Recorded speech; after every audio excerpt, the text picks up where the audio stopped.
Good morning students.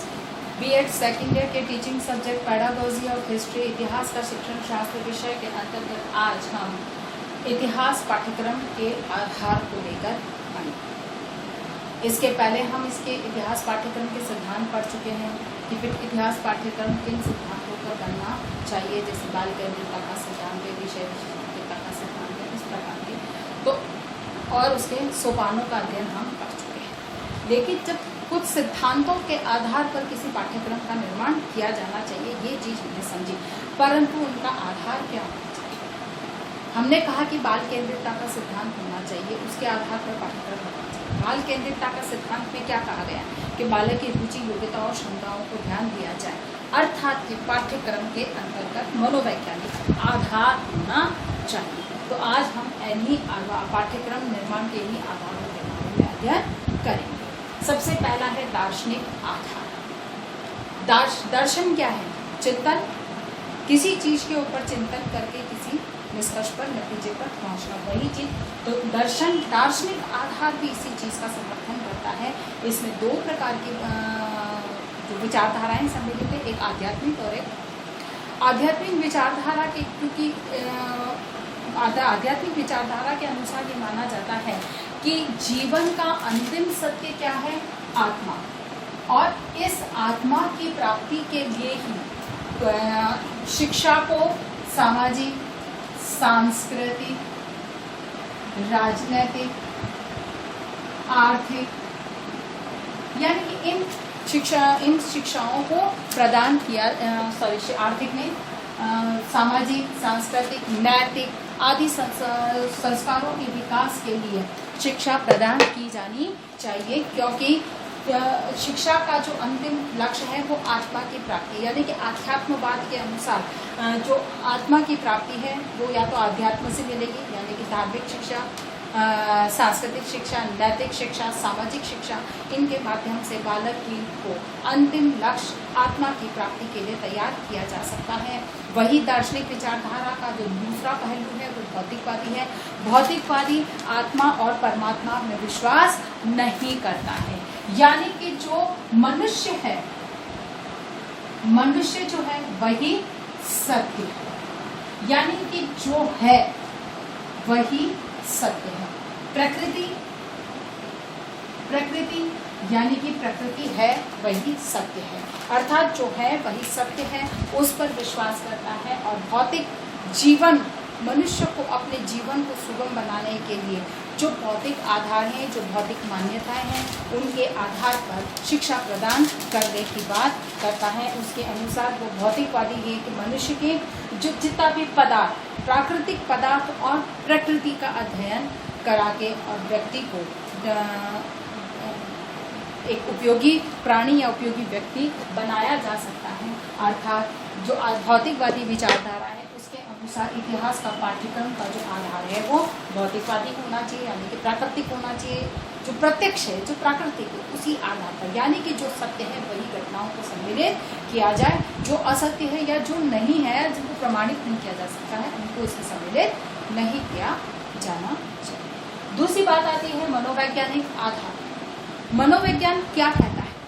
मनोविज्ञान के अनुसार शिक्षा वही जो बालक के रुचि, योग्यता, क्षमताओं के अनुकूल उसे प्रदान की जाए और जिसमें उसकी मानसिक योग्यताओं और शारीरिक क्षमताओं के अनुकूल वो जिन कार्यों को कर सकता है, उन्हीं कार्यों को करने का उसे अवसर प्रदान किया जाए या वही कार्य करने को उसे दिए जाए। तो इतिहास पाठ्यक्रम का जो दूसरा आधार होगा वो मनोवैज्ञानिक आधार होगा, जैसे कि इस तरह से पाठ्यवस्तु को सुसंगठित किया जाए जिससे कि बालक की जो शारीरिक क्षमताएं और मानसिक योग्यताएं हैं, उसकी रुचि, क्षमता और योग्यताएं हैं, उसके अनुसार वो उसे सहजता से, सरलता से ग्रहण कर सकें और जो उद्देश्य हमारे हैं उन उद्देश्यों की प्राप्ति की जा सके। तीसरा है समाजशास्त्री आधार। निश्चित है कि मनुष्य एक सामाजिक प्राणी है, तो वो समाज क्या है, समाज की संरचना कैसी है, समाज के कौन से नैतिक संस्कार और कौन से नैतिक गुण हैं, इन सब का जो है ज्ञान बालक को यहाँ पे प्राप्त होना चाहिए, जिसको यहाँ पर एक शब्द में परिभाषित किया गया है, सांस्कृतिक। सांस्कृतिक शिक्षा बालक को प्रदान की गई। अब सांस्कृतिक शिक्षा क्या है? सांस्कृतिक शिक्षा के अंदर समाज की संरचना, उसके रीति रिवाज, उसकी वेशभूषा, उसकी परंपराएं, उसके मूल्य, नैतिक संस्कार आदि सारे कुछ सम्मिलित होते हैं। और ये इस तरह से जो कि पुरातन और नवीन के मध्य सामंजस्य स्थापित करते हुए व्यक्ति इनका उपयोग करे और अपने जीवन को दिशा प्रदान कर सके। इसीलिए समाजशास्त्रीय विचारधारा के अनुसार समाज के अनुकूल ही बालक की शिक्षा का स्वरूप निर्धारित होना चाहिए। समाज जिस तरह की मांग करता है वैसा शिक्षा होनी चाहिए। अर्थात पाठ्यक्रम को जब निर्माण किया जाए, विषय वस्तु का संकलन किया जाए, उसमें इन सांस्कृतिक तत्वों पर बल दिया जाए। क्यों कि सांस्कृतिक तत्व के अंतर्गत ही संपूर्ण समाज की जो व्यवस्थाएं हैं उनको संकलित यहाँ पर माना गया है और उसी के आधार पर इसका संकलन किया जाना चाहिए। अगली बात आती है वैज्ञानिक आधार। वैज्ञानिक आधार यानी कि विज्ञान केंद्रित पाठ्यक्रम का निर्माण किया जाए। अब इसके अंतर्गत जो वैज्ञानिक आधार है इसको समझने के लिए हम यहाँ पर प्लेटो के विचारों को समझेंगे कि प्लेटो ने क्या कहा। प्लेटो का कहना है कि मनुष्य के जीवन को या मनुष्य में कुछ दक्षताएं होती हैं। ये दक्षताएं अगर दक्षता है और उस दक्षता का सही उपयोग किया जा सके, अगर ये सही उपयोग हो सकता है, सही ढंग से उसकी दक्षता का उपयोग किया जाए, वो उस दक्षता का सही दिशा में उपयोग करे, तभी किसी भी समाज या राष्ट्र की प्रगति संभव है। अर्थात राष्ट्र या समाज की प्रगति अगर करना चाहता है तो उसे आवश्यक है कि वह अपने व्यक्तियों की दक्षताओं का अधिकतम उपयोग करे। अब ये दक्षताओं को प्लेटो ने 3 प्रकार की दक्षताएं माना है: तर्क, शक्ति और मूल प्रवृत्ति। यानी कि व्यक्ति में ये 3 प्रकार की दक्षताएं पाई जाती हैं। दक्षताएं जो हैं प्लेटो के अनुसार ये 3 हैं और इन 3 की शिक्षा यानी कि शिक्षा इस प्रकार की हो कि वो बालक की तर्क शक्ति, शारीरिक शक्ति और मूल प्रवृत्तियों का विकास करने में सहयोग प्रदान कर सके, जिससे कि वो राष्ट्र के लिए अधिक से अधिक उपयोगी हो सके। इनके समर्थन में अरस्तु ने भी यही कहा है कि तर्क ही एक वह माध्यम है या सशक्त माध्यम है जिसके आधार पर हम किसी व्यक्ति को राष्ट्र के उपयोगी बना सकते हैं। अर्थात इतिहास पाठ्यक्रम का जो निर्माण किया जाएगा उसमें वैज्ञानिक आधार को ध्यान में रखते हुए इस तरह से संकलित किया जाए, संगठित किया जाए कि उसमें बालक की तर्क शक्ति और मूल प्रवृत्तियों का विकास हो सके। उसके बाद है सर्वज्ञानवाद। यानी कि सर्वज्ञानवाद का क्या मतलब है? इसका कहना यह है कि मनुष्य को जो ज्ञान का आधार है वो प्राकृतिक होना चाहिए। यानी कि प्राकृतिक आधार पर ज्ञान प्रदान किया जाए।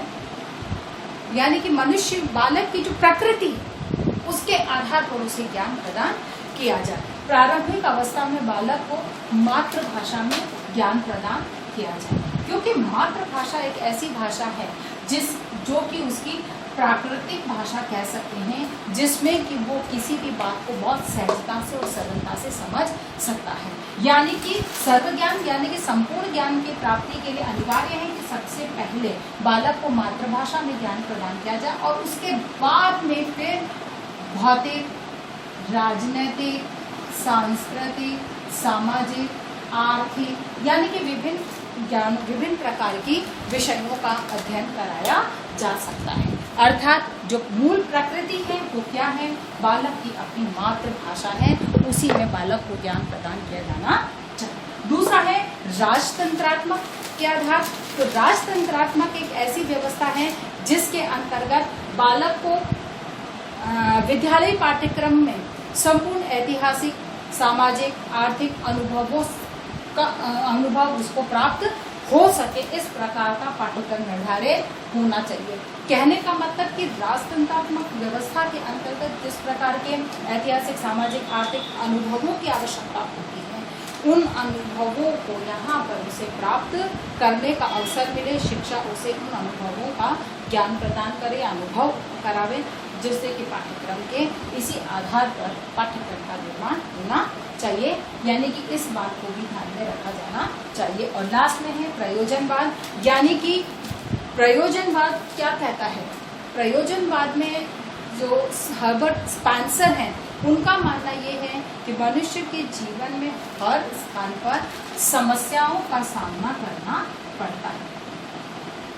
यानी कि हर मोड़ पर उसे कोई ना कोई समस्या का सामना करना पड़ता है। कोई कार्य करेगा, उसमें किसी में भले छोटी हो, कहीं बड़ी हो, उसे समस्याओं का सामना करना पड़ेगा। और शिक्षा वही जो इन समस्याओं का समाधान करना सिखाए। अर्थात पाठ्यक्रम का जो एक और आधार होगा, अंतिम आधार होगा, वो बालक ऐसी शिक्षा जो बालक को समस्या समाधान के लिए बना सके।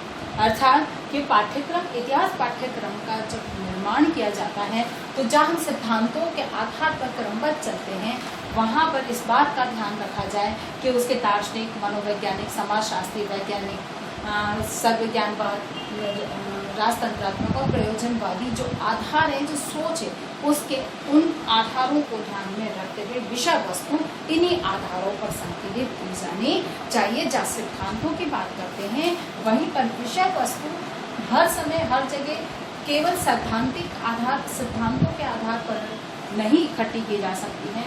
उसके लिए कुछ निश्चित आधार, बेस होना आवश्यक है। वो इन बेस के आधार पर पाठ्यक्रम का निर्माण किया जा सकता है। तो आज आपको इसी के आधार पर एक प्रश्न हल करना है कि इतिहास पाठ्यक्रम निर्माण में उसके आधारों को स्पष्ट कीजिए। धन्यवाद।